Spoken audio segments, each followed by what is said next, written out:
오늘은 로마서 1장 17절 말씀입니다. 제가 신학교에 입학을 했을 때에 교수님께서 이런 얘기를 해요. 여러분들 로마서를 한번 읽어보시기 바랍니다. 몇 번을 읽느냐? 30번을 읽어요. 30번. 지금부터 시작입니다. 그래서 제 과목에는 로마서를 나는 몇 번 읽었느냐? 라는 거예요. 솔직하게 이제 저는 30번을 읽었습니다. 자, 그런데 어, 교수님은 무엇을 보고자 했나 하면은 학생의 진실함을 보고 싶어요. 솔직하게 나는 5번밖에 안 읽었습니다. 라고 하는 사람도 100점. 나는 솔직하게 못 읽었습니다. 하는 사람도 100점. 그런데 거짓말을 하면 안 되는 거예요. 네, 그 말씀 속에는 사실은 읽지도 않고 나는 30번을 읽었습니다. 하는 그 당신의 그 양심이 좀 찔리는 사람도 없지 않아 있었을 것입니다.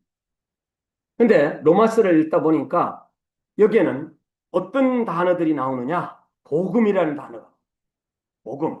그리고 의라는 단어가 나와. 자, 그래서 저는 이 로마서에서 말하는 하나님은 복음의 하나님이시구나.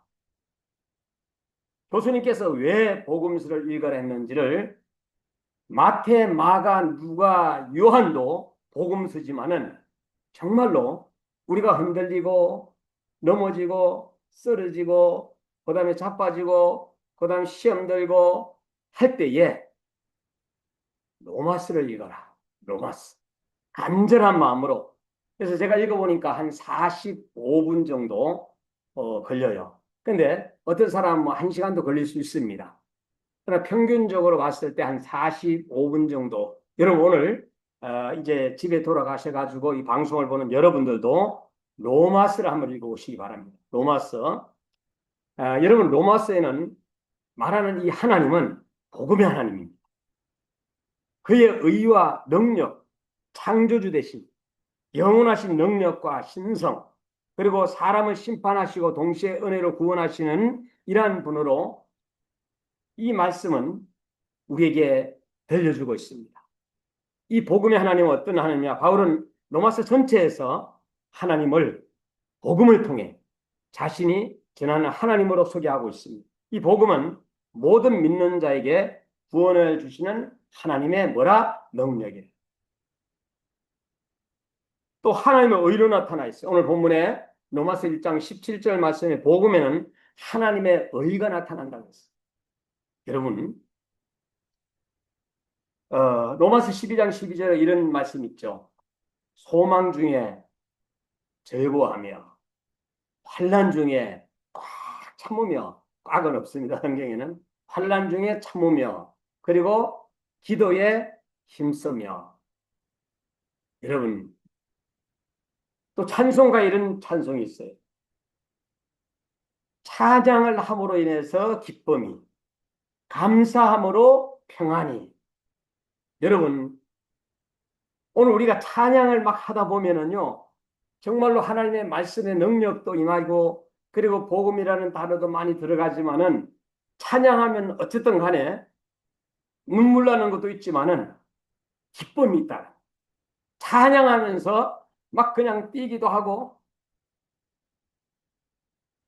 할렐루야 하기도 하고 기쁨이 충만하고 그리고 감사하는 가운데 평안을. 여러분 오늘 우리는 감사를 가장 누구에게 잘해야 될까요? 제가 이렇게 질문을 하게 되면은 여러분들은 부모님요, 맞아요. 하나님요, 맞습니다. 스승님요, 맞습니다. 오늘 우리가 정말로 이 감사할 때, 감사라는 조건을 이뤄낼 때, 그 하나하나를 나올 때, 우리는 내 마음이 편안해지는 거예요. 70이 넘으면은 사람들은 물건을 하나하나 버린다 그래요. 어떤 사람은 또 이렇게 계속 끄안기도 해요.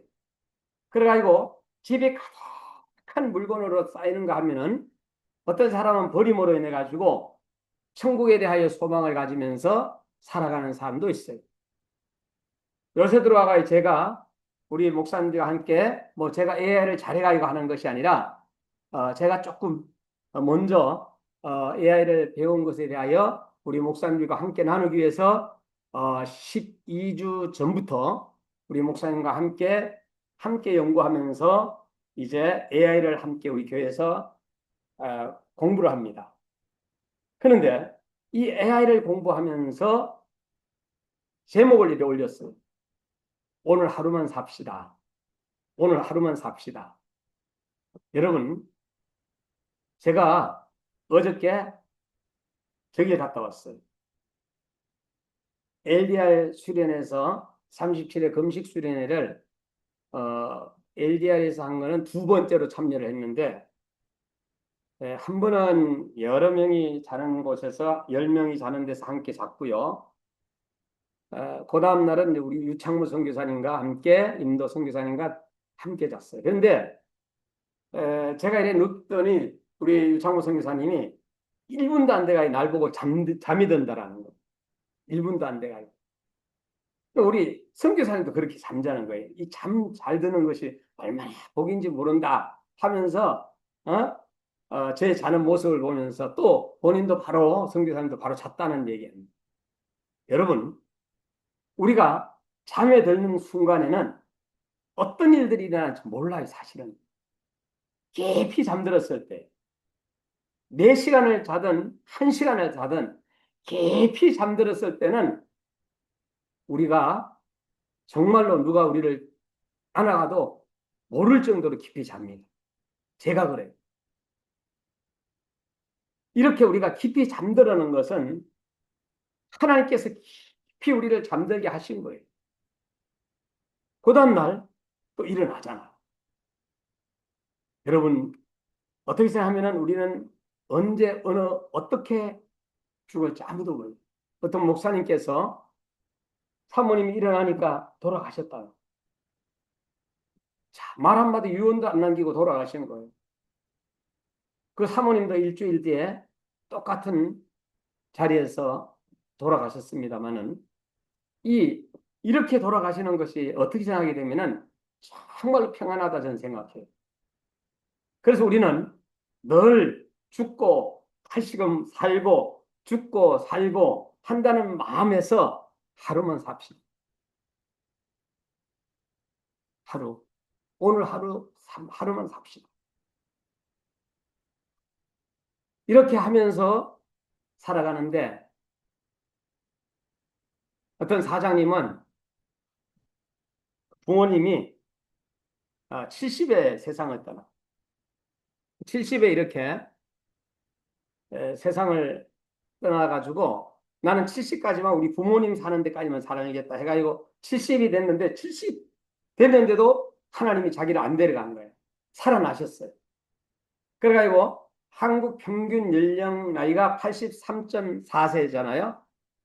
그러면은 이제 70에서 얼마까지?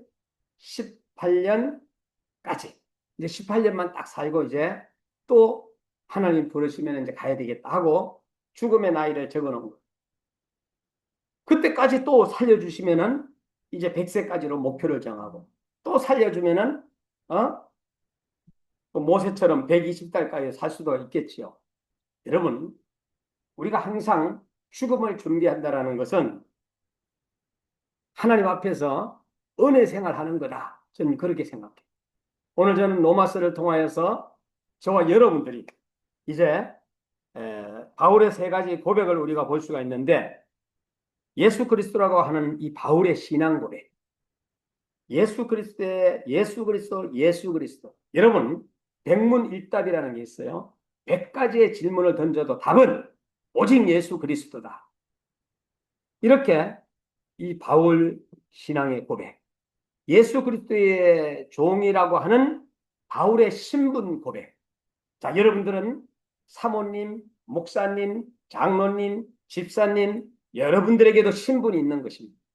신분의 고백. 하나님의 복음을 위하여 택정함을 입었다는 사명의 고백. 여러분, 신앙의 고백. 그리고 신분의 고백. 사명의 고백을 여러분이 이 새벽에 할 수 있기를 주의 이름으로 축원합니다. 네, 제가 새벽에 했지만은 낮에. 자, 오늘 우리는 새벽부터 낮 저녁까지 우리는 이 고백을 늘 해야 됩니다. 나는 예수 그리스도를 한 분만으로 만족하다. 나는 예수 그리스도께서 나에게 주신 목회자의 신분을 바로 가지고 있다. 나는 목회자로서 하나님께서 주신, 예수 그리스도께서 주신 사명의 고백을 나는 바로 하고 있다. 그러면 바울이 전파하는 복음은 어떤 성질을 가지고 있느냐? 우리가 사도 바울이 고백한 로마서 1장 1절에서 17절 내용을 보면은 7가지의 성질을 가지고 있어요. 그 첫 번째가 1장 1절의 복음의 기원입니다. 예수 그리스도의 종 바울은 사도로 부르심을 받아 하나님의 복음을 위하여 택정함을 입었으니 그랬어요. 복음의 기원은 하나님이십니다. 하나님은 복음을 만드신 분이십니다. 이렇게 성경은 1장 1절에 말씀해 주고 있어요. 그리고 2절에 가가 뭐라고 기록해? 복음의 기록에 대해서 말씀해 주고 있어요. 구약에는 약속으로 기록해 주고 있고 신약에는 성취로 되어 있습니다. 그러므로 구약 속에 신약이 숨어 있고 신약 속에 구약이 나타나 있습니다. 2절 말씀에 보면 이 복음은 하나님이 선지자들로 말미암아 그의 아들에 관하여 성경에 미리 약속하신 것이라 라고 말씀해 주고 있어요. 복음의 기록. 1장 9절에 가면은 복음의 주인이 누구냐? 복음의 주인공은 그의 아들입니다. 그의 아들은 인성과 신성을 가지신 인이 이성이라는 사실을 말씀해 주고 있어요. 9절 말씀, 내가 그의 아들의 복음 안에서 내 심령으로 섬기는 하나님이 나의 정인이 되시거니와 항상의 기도에 쉬지 않고 너희를 말하며. 여러분, 복음의 주인에 대해서 말씀해 주고 있어요. 복음의 기원, 복음의 기록, 복음의 주인, 그리고 1장 15절 말씀에는 복음의 전파에 대해서 말씀해 주고 있어요. 복음은 소유의 그 의미가 있지 않고 전파하는 데 있어요. 누구에게? 우리 가족에게, 우리 이웃에게, 그리고 또한 우리 마을에, 우리 마을에 복음을 전파하는 데 있어요. 15절 말씀에 그러므로 나는 할 수 있는 대로 로마에 있는 너희에게 복음 전하기를 원하노라. 로마에까지도 복음 전하기를 원하노라 그랬어요. 여러분, 북한에 탈북한 사람들이 한 3만 5천 명이 된다고 해요. 키저가 나왔어. 키저가 기독교 방송국에서 자 10%, 50%, 80% 맞춰보시기 바랍니다. 몇 프로? 1번이 10%예요. 한번 맞춰보세요. 손으로. 자, 몇 프로? 네, 맞아요. 2번입니다. 50%랍니다. 저는 목사님한테 물어봤더니 10%? 선교사님한테 물어봤더니 10%? 50%라니까 아이고 다행이다. 아이고 다행이다. 그러면은 우리 대한민국에 한 많은 몇만 교회가 있어요. 그러면 북한 복음을 위하여 선교하는 교회가 몇 교회가 있느냐? 첫째, 33교회. 두 번째, 77교회. 세 번째, 800교회. 자, 여러분 한번 맞춰보시기 바랍니다. 이러면서 퀴즈가 나온 거예요. 몇 교회? 완전수. 힌트를 드렸습니다. 네, 맞습니다. 77교회. 그러나 너무나도 작지요. 이 의정부에서도 북한 선교를 하는 교회는 많지 않습니다. 한 두세 교회? 그렇습니다. 또 외국인 노동자들을 위하여 선교하는 교회가 의정부에도 보게 되면은 그리 많지가 않습니다. 터키 교회가 있고 스리랑카 교회가 있고 네팔 교회가 있고 태국 교회가 있고 북한 교회가 있고 그리고 저희 다국적 한 6개, 7개 교회, 또 제가 알지 못하는 선교하는 교회가 있으리라 생각합니다. 그렇다 보면은 한 10교회를 우리가 잡는다 할지라도 우리 의정부에 650교회가 있다고 생각했을 때 10교회는 그리 많지가 않아요. 등록교회는 거의 300교회도 되지 않습니까? 요새는 사람들이 어떤 우리 교단은 이제 합동측 교단이잖아요. 또 통합이 있고 침례교가 있는데 어떤 성도님이 그런 얘기를 해요. 아니 복음을 전하는데 왜 이렇게 교단이 많느냐? 침례는 뭐고 감리교는 뭐고 합동은 뭐고 순복음은 뭐냐 하는 이러한 이야기를 해요. 그러면 저는 자세하게 얘기합니다. 연세대가 있고 서울대가 있고 고대 동문들이 있는 것처럼 바로 이 교회는 그 학교에 따라서 그 목사님이 침신대를 나면 침례교, 순복음신학대학교 나면 순복음, 종신대를 나면 장로교, 그리고 또한 감리교 신학대학을 나면 감리교, 이렇게 해서 성결고 신학대학교를 나면 성결고 이렇게 자세하게 되면 모를까.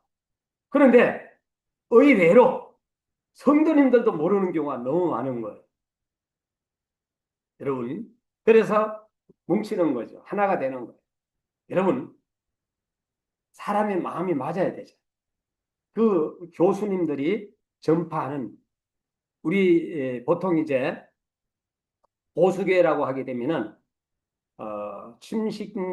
침신이나 침신대 나온 친구들 교회, 그다음에 저쪽에 성결교라든가 순복음, 그리고 총신대, 이렇게 그 보수적인 교회가 있어요.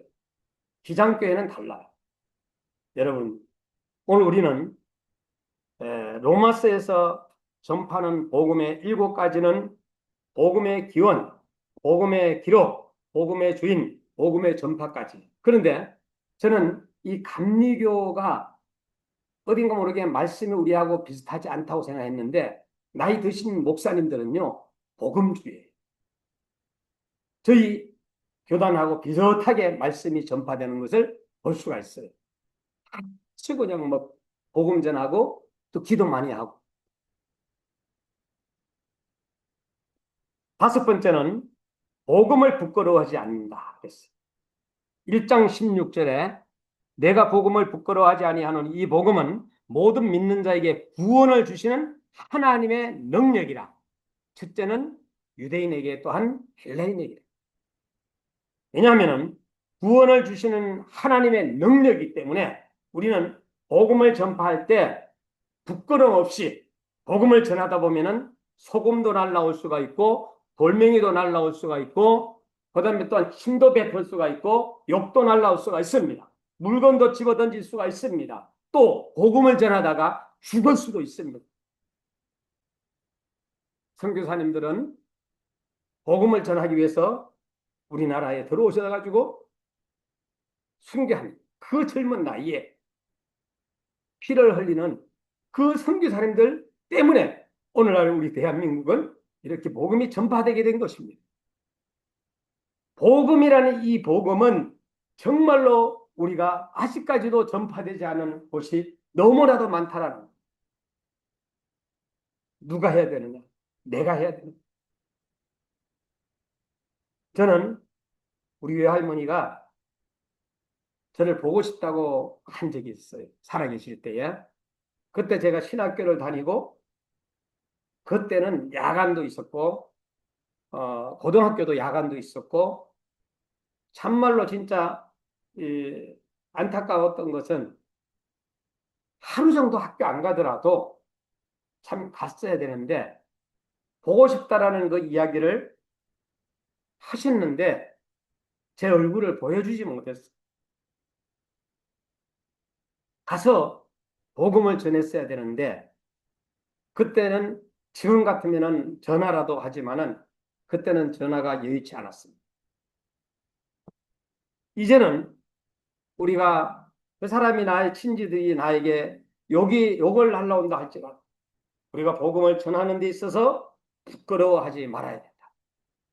부끄러워하지 말아요. 예수 믿지 아니하면은 당신은 지옥 간다라. 반드시 예수님을 믿어야 된다라는 것을 여러분들이 영적으로 준비하고 무장해야 돼. 그 한 영혼이 지옥에 가느냐, 천국에 가느냐에 달려있기 때문에. 이제는 70이 넘고 80이 되시고 몸이 아프신 분들은 자녀에게 유언을 남기되 사랑하는 아들아, 반드시 예수님을 믿어야 된다. 예수님을 믿어야 된다라고 우리는 고백을 해야 돼. 내 뜻대로 되지 않아. 하나님께서 그들을 마음을 움직여 주셔야 되고, 이제는 성인이 됐을 때 더 달라져요. 어릴 때는 어머니의 신앙에 따라서 보지만,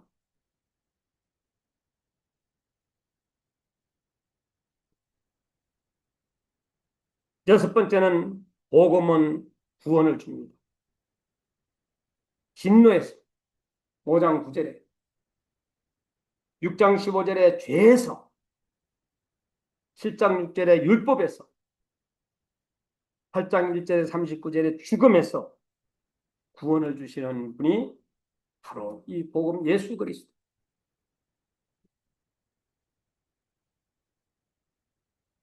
일곱 번째는 복음에는 하나님의 의가 계시되어 있습니다. 그러므로 의인은 믿음으로 말미암아 산다라고 말씀해 주고 있습니다. 로마서 12장 1절 말씀에 또 15장 30절 31절에 16장 17절 말씀에 1장 17절에 복음에는 하나님의 의가 나타나서 믿음으로 믿음에 이르게 하나니 기록된 바 오직 의인은 믿음으로 말미암아 살리라 함과 같으니라. 자, 오늘 우리는 여러분은 죄인입니까 의인입니까 했을 때에 여러분이 예수님을 제대로 믿고 있다라면은 우리는 지금 의인입니다 답해야 돼.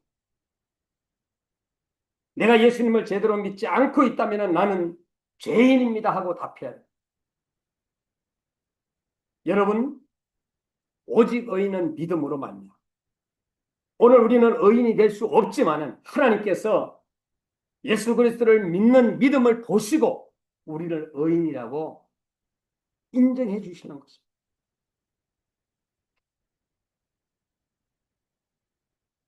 오늘 로마서의 저자는 바울입니다. 목적은 로마를 방문코자 경영한 후 먼저 복음이 어떠함을 대강 기록한 것인데, 복음은 하나님의 능력이라는 것과 복음에는 하나님의 의가 나타난다는 것과 믿음으로 구원을 얻는다는 것을 자세하게 기록되어 있는 책이 바로 로마서입니다. 로마서. 그래서 이 주제를 저한테 정하라면 그리스도의 복음. 그리스도의 복음. 주제는 그리스도의 복음.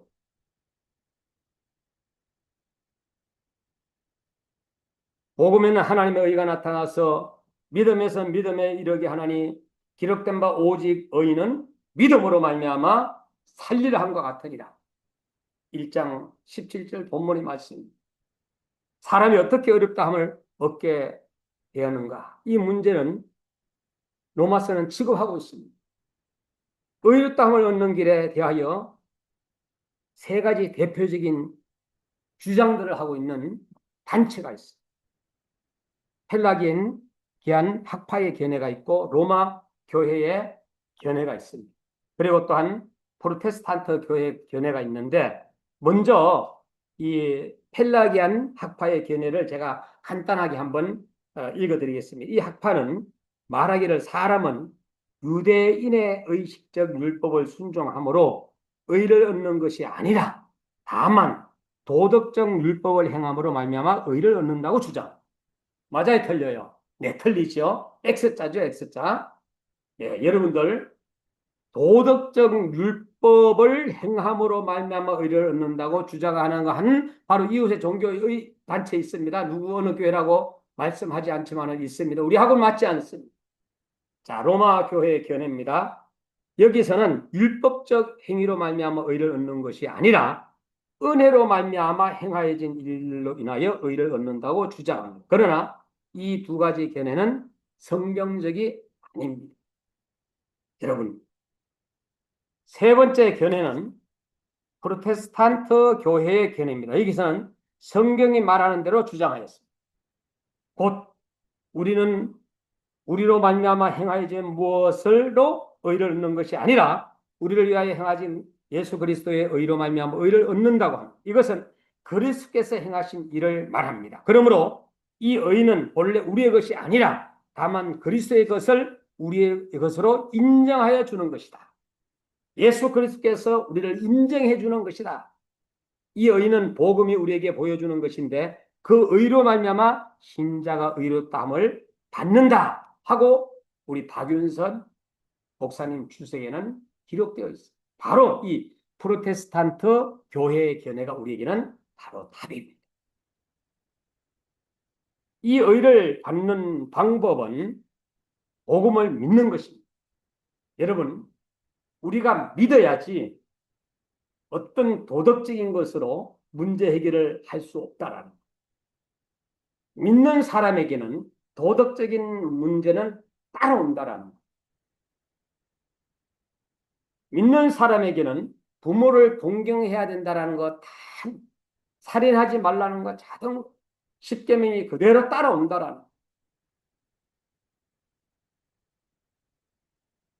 율법의 행위로는 아무도 의롭다함을 얻을 만큼 완전한 행위의 열매를 거둘 수 없기 때문입니다. 그러므로 성경은 이렇게 말하고 있습니다.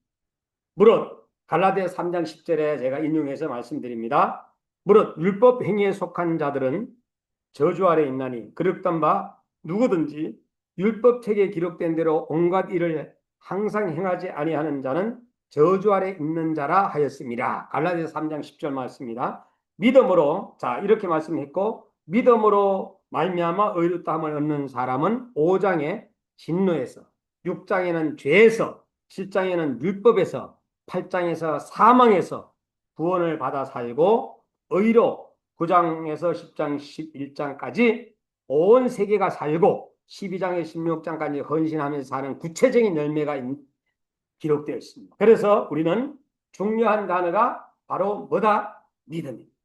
그래서 로마서에는 믿음이라는 이 단어가 37회가 기록이 되어 있고요. 그리스도라는 단어가 39회가 기록되어 있습니다.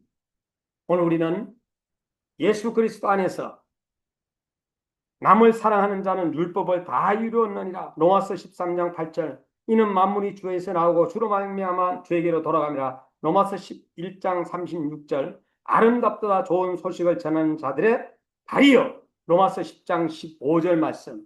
우리가 암기할 성경 구절이라고 생각합니다. 그래서 저는 이 복음을 믿는 우리들에게 7가지 축복의 단계의 말씀을 간단하게 말씀을 드리고 마치려고 합니다. 첫째는 주일 성수입니다.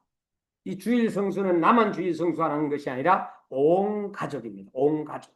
두 번째는 11조입니다. 이 11조도 온 가족입니다. 세 번째는 기도로 시작합니다. 이 기도로 시작하는 것은 개인이 기도로 시작하는 겁니다. 네 번째는 시간과 물질을 주님을 위해서 쓰는 겁니다. 다섯 번째는 예수님을 영접합니다. 이것은 가정이었어요. 그리고 여섯 번째는 언어를 조심하는 것. 그리고 일곱 번째는 긍정적인 생각을 가질 때에 축복의 7가지 단계를 여러분들에게 소개했습니다. 이 말씀대로 여러분들이 살아가실 때 또 복음을 전할 때 하나님은 여러분들에게 정말로 구원의 영적인 영원한 생명을 여러분에게 주실 것이고 요한복음 1장 12절 말씀 영접하는 자고 그 아들의 이름을 믿는 자마다 멸망하지 않고 영생을 얻는다고 말씀한 것처럼 우리가 주님 안에서 정말로 축복된 그러한 영적인 삶을 오늘 하루만 살다면 살고 내일 가까이 또 하루만 그 다음날 가까이 또 하루만 하다 보면은 일주일이 되고 한 달이 되고 1년이 되고 짧은 너무너무 짧아요. 우리 인생은 100년 산다 할지라도 36,500일밖에. 그런데 어저께 우리 애기처럼 태어났는데 내가 벌써 80이야 내가 90이야 하는 우리 어르신네들의 목소리를 여러분 들을 수 있을 것입니다. 인생은 너무나도 짧다라는 우리는 이제는 짧은 인생 속에 영원한 하나님의 나라, 영생, 영원한 천국의 복음을 이웃에게 전하고 가족에게 전하고 내가 나에게 정말로 꽉 붙잡아서 여러분들이 살아갈 때 여러분이 천국 복음의 생활을 하시고 여러분들이 예수 그리스도와 함께 생활하시면서 정말로 어떤 삶을 살아갈 것인가 하는 그림을 한번 오늘도 그려보면서 로마서를 한번 읽기를 권면하면서 오늘 말씀을 마치겠습니다.